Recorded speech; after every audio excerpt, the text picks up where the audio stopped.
Ethical Considerations for 21st Century Editors, and this is part one. Let's start with plagiarism. So, plagiarism seems like it's pretty obvious, but it isn't always obvious. So, obviously, it can include theft of original wording. It can also include theft of paraphrase, as well as something known as patch writing. You'll see this when I talked to you a little bit about Margaret Wente and the accusations that have been leveled at her over the years for plagiarism, this kind of picking and choosing and rewriting of things. Misrepresentation of research, excessive exaggeration, missing or mislabeled bylines or misleading bylines, or self-plagiarism. And self-plagiarism is something that a lot of writers don't think very much about. And in some cases, it doesn't matter that much, but it often does. Self-plagiarism can get you, really excluded from certain markets. I just had a conversation with an editor the other day who was talking about their publication, which was a major US publication, and how that's one of the things they look for. And if they end up having a freelance writer who plagiarizes their own work, they will never hire that writer back. So it's something that we really need to be thinking about. So, as editors, what do we look for? Well, first of all, there are a lot of programs that you can get to help you with plagiarism checks, but that is not a guarantee. A lot of times uh, there can be works that are not fully fully archived on the internet, or they might not come up in searches for whatever reason. So it's the responsibility of an editor to keep an eye open for these kinds of issues. Change in writing style, change in tone, change in font, change in tense, odd sentence or grammatical structure, missing sentences or words, a change in flow or logic, a change in point of view.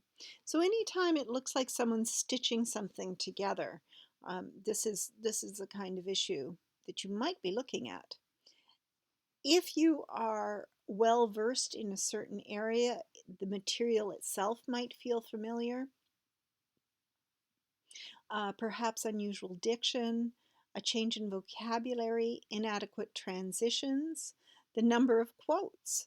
Um, Plagiarism can also be if someone is overquoting a source.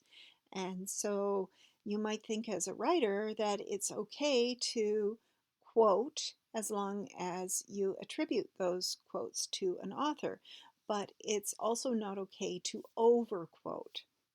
Irregular spacing, irregular punctuation and spelling, changes in reading level.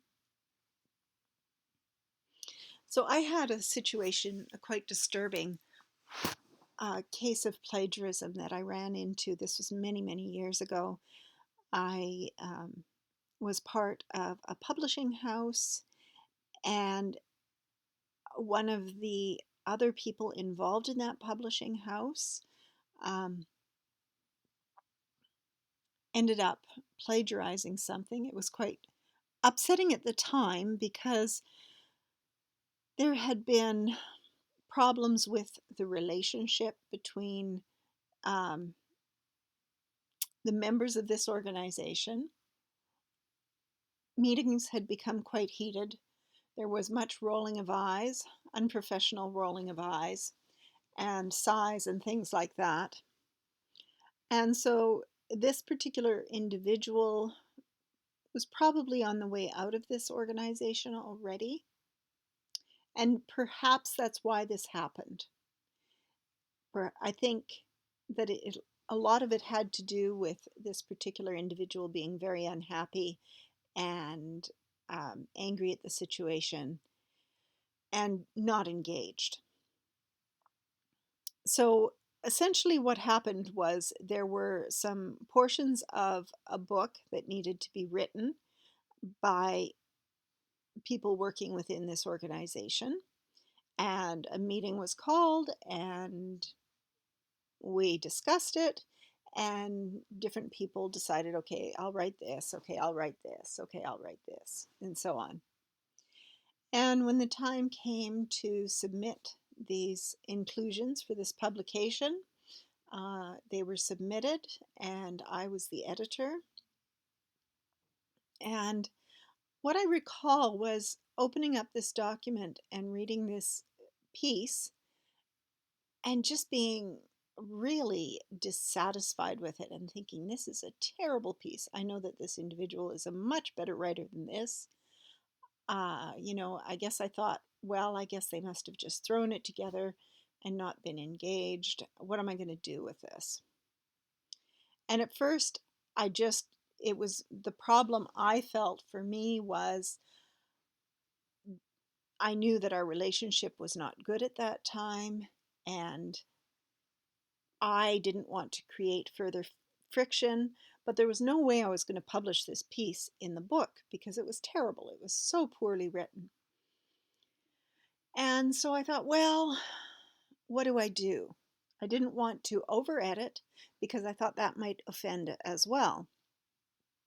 But I thought, well, what if I just start editing it and see what happens? Maybe I can make it look not too bad, and maybe I can go from there. So that's what I started to do. But as I started to edit it, it just felt like something was wrong. I was aware of this individual's writing style, and it just seemed like such a terrible piece of work that it didn't seem like their writing style at all to me. And there were a lot of American spellings in it, and that seemed odd somehow because I knew this individual knew Canadian spellings, and something just felt off to me. And it took me a long time to actually put a portion of the article in the Google search bar just to see what would come up. And I remember at the time being absolutely shocked when there was a hit.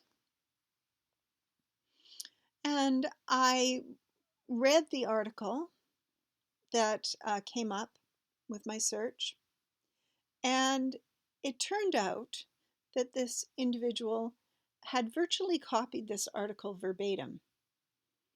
I believe, if I remember correctly, the title was the same, and the only changes they'd made was to delete a little bit here and there, I think, or something like that.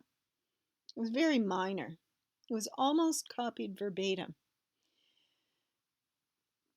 And I still think about that to this day, how I wasn't running an anti-plagiarism software. It wasn't on my mind. I was not expecting this. It just came out of left field. And even though I was not getting along with this individual at all at the time, I certainly did not expect them to do something like that. I think that was the primary thing that I got out of it, was to expect the unexpected. This just came out, you know, hit me as such a surprise.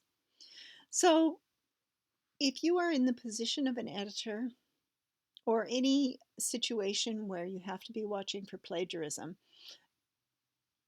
I think my advice to you would be to be suspicious as a default, because we always expect, or at least I do, I expect the best of people. And sometimes I'm proven right, and sometimes I'm proven wrong. But somehow, when someone does something that's so uh, dishonest, I never see it coming. And so, as editors, we do have to be vigilant. Now, in this particular case, if we had printed this, we were such a small publishing house that I can't imagine anyone finding out. But if someone had found out, and say we had to destroy all our copies of this publication, that would have destroyed us. We did not have a big budget. We were working publication to publication, making enough and a tiny bit more to make the next publication after we'd done one. So it was a very small operation, no budget really, and we were not in a position that we could have handled a problem with some other writer where we had to, pay compensation or destroy copies of one of our publications. That would have been a real problem for us. So be alert, know the signs, and be alert.